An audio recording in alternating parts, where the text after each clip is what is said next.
Greetings, Super Swim Team. Today we're going to talk about a game about a mainstream superhero.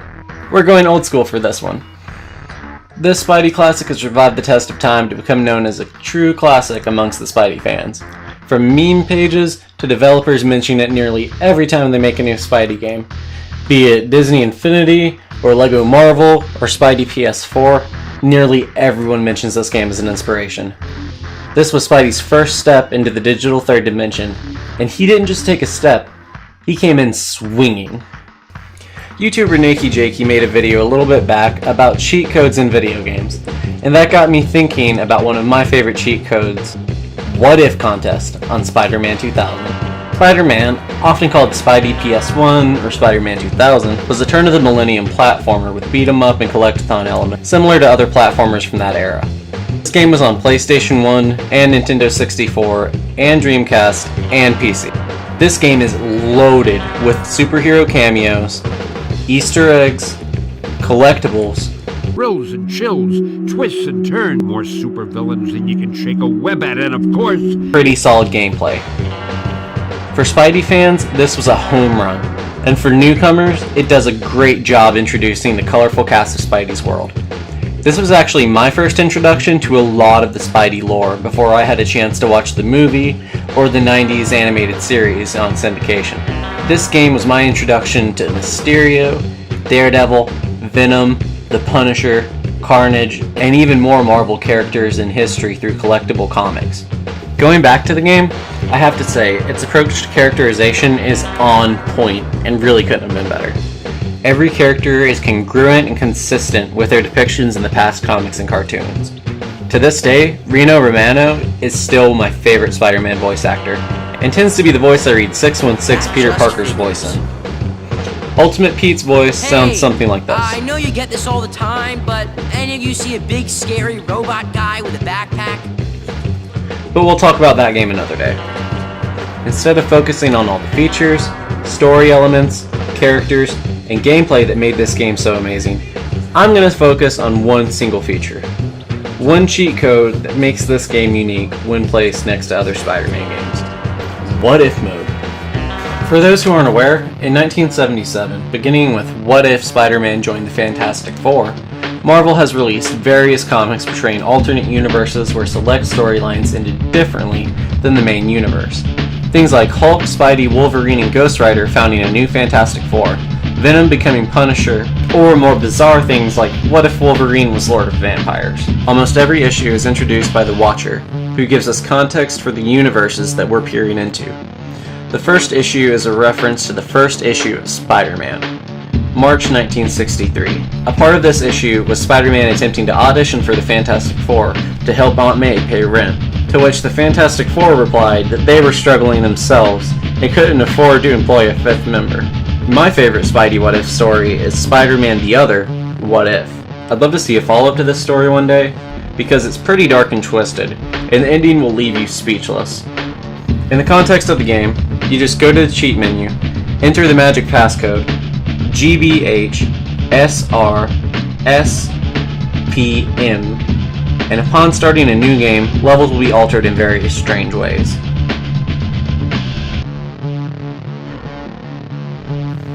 If you want to cheat a little bit more, type in Stan Lee's name backwards, Eel Nats, and you'll just unlock everything. Type in something rude, and see what Spider-Man has to say about it.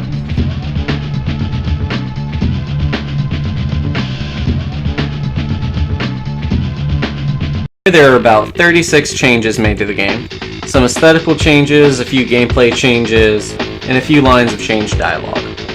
In the first level, this building now reads the name of the game's developers, Neversoft. Next, Uatu gives you a rundown of what's up and why the game's about to get so funky. One of the first alterations is that now you can encounter Johnny Storm on top of the Fantastic Four building. Sorry we can't help you, Spidey, but we're taking care of Mole Man. If you do need help, meet me at the usual spot later. Once you get to the bank, get Spider-Man to stand in the middle of this room and he'll break it down for you. I won't forget this. Thank you. Up next, you can find graffiti in the bank vault saying that Hans was here. I imagine Hans was probably a member of the dev team. I actually think a lot of what if mode in this game are unused lines of dialogue, incomplete planned additional scenarios, and inside jokes for the devs. Because outside of a few cameos and humorous moments, some of these seem really nonsensical and confusing. But getting back on topic, after the nonsensical phone call that JJ makes, he calls Peter, call the police, instead of just calling the police. I can only imagine JJ expected Spidey to show up, seeing as how Peter is mysteriously the only one who can manage to capture pictures of Spider-Man. In this level, you get alternate lines between JJ and Scorpion as you race to the Bugle, as well as a few Ghost Rider cameos at the start of the level. You can also find a Tony Hawk Pro Skater 2 billboard. Up next, Scorpion makes a Shining reference. Also, another Tony Hawk reference. JJ must have been in the middle of a game or watching one because it's playing on his TV. The reason there's so many Tony Hawk Pro Skater 2 references in this is that Neversoft actually developed that game side by side with this one. This game actually runs on the Tony Hawk Pro Skater engine, and Spider-Man is playable in Tony Hawk Pro Skater 2 with some of the costumes from this game. Followed by this, we get a new sub-level to replace the original one by swinging to the big yellow and orange blimp that inconspicuously has the scrolling text, Spidey! Exclamation point, exclamation point, exclamation point. I imagine this was a half-finished level that got removed for time or game flow reasons. Either way, it's almost or just as annoying as the original levels. I'm gonna come right out and say it, levels 7 through 10 are unbearable at times. It's honestly some of the worst parts of the game.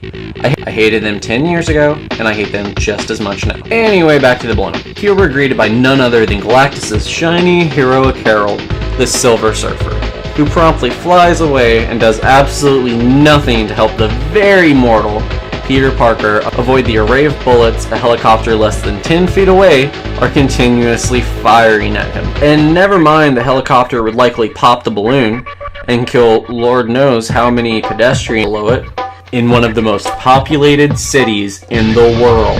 Next, you can find a neat little Green Goblin hideout, even though Gobby doesn't actually appear in this game or its sequel. Fun fact though, Harry Osborn is actually playable as Goblin in the 2002 Spider-Man game. And we get 2 references to Apocalypse Now.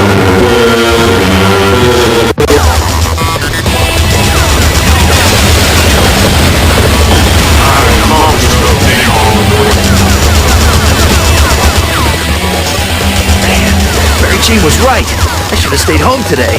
A little bit odd. Then, in a boss fight with the Rhino, the Omnitech logo is changed to the Neversoft logo. Level 13 includes altered lines of dialogue with Venom as you chase him through the building. 1 and 2 and 1 and 2. Hey, that's the ladies' locker room. This is a private spot. Put a towel on. My eyes are closed. Nice biceps. Thank you. The boss fight with Venom now has Spider-Man getting tickled instead of disgusted. Do it again.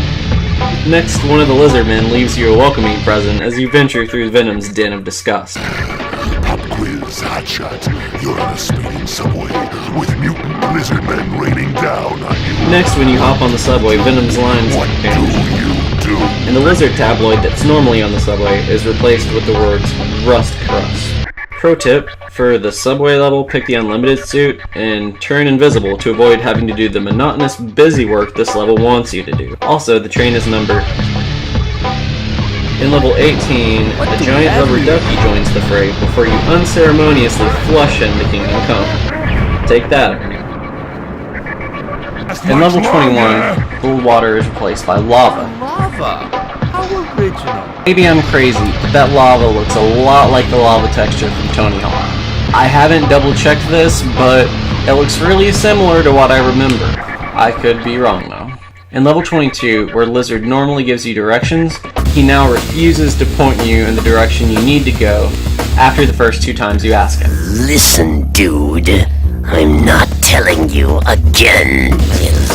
In the next level, we have some dialogue changes, and Mary Jane has some choice words for Peter, The switch, you idiot! Turn off the switch! who seems to be ticklish once more. In the Bugle, a couple of lines are changed and he SRB rating or 2.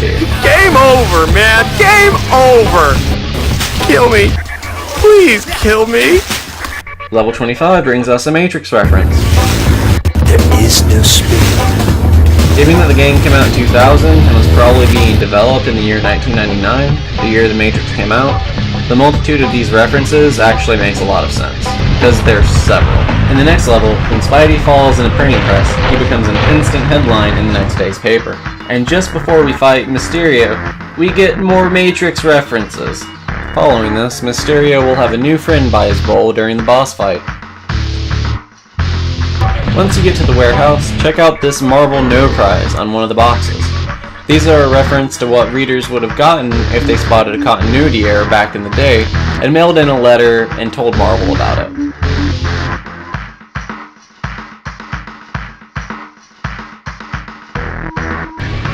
Nearby is none other than the Ark of the Covenant. In the next level, we get some more altered audio, Nice detailing, gumwood, I like it.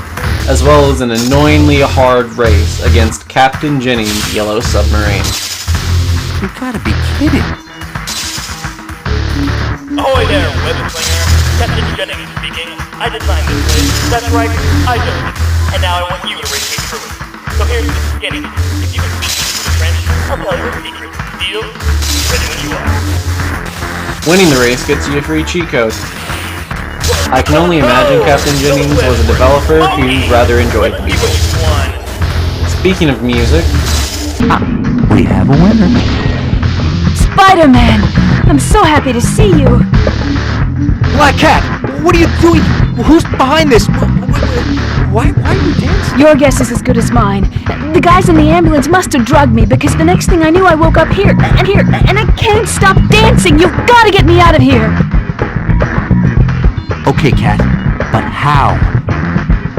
If you can somehow shut down the power, the music will stop and I can stop dancing!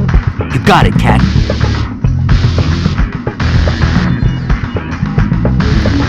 I bet these security controls will unlock some of these doors. to turn off the music, you've got to replug the fog holes with Banana in a tailpipe. That ought to blow the power, too. And then Black Cat can stop dancing.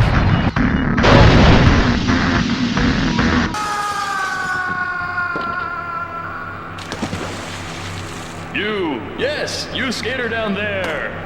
You have shattered the glass and set me free. From the fiery depths I have returned, the true Captain Jennings. That imposter will not be bothering us anymore.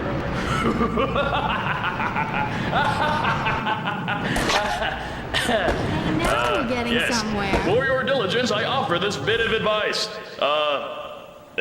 Don't jump in the water. It's wet. Thank you. Now comes one of the strangest changes.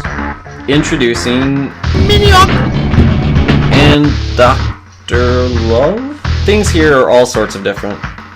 Most noticeably, the psychedelic flowers and the feeling of Dr. Love looking over your shoulder the whole fight. Was Dr. Love a member of the dev team? Was it some kind of inside joke? Because he seriously creeps me out. Even about 5 years ago when I first discovered this cheat, he creeped me out then, and he still creeps me out now. Seriously, he creeps me out almost as bad as some of the pictures on the Wall of Fame in Spider-Man's bowling alley. I couldn't quite make out these when it was on an older TV, and now that it's an HD TV, I can see that this one is a dog, but that did not look like a dog 10 years ago. In the Carnage fight, Carnage's voice pitch has changed. You have defeated everyone else, but you won't defeat me! In addition, a shark as well as Namor the Submariner are lurking from behind watching you. After this, just beat the boss and you're done. The day is saved. This game is remembered for a lot of reasons, a lot of which we didn't even touch here. This game introduced me to so much of Spider-Man's history, lore, and backstory. Between over 30 diverse and unique levels, with beautiful, colorful comic book aesthetics, great humor, and on-point characterization, and voice acting, and superb writing, this game is a Spidey fan's dream, and is well worth checking out if you get the time. What's your favorite cheat code in a superhero video game? And what's your favorite old-school superhero video game? Super Swim Team, I'll see you again soon. Well, Spidey fans, thus ends our tale. For now, we hope you enjoyed our scintillating saga of nefarious villain scheming and spectacular hero daring do. But until next time, true believers, Excelsior!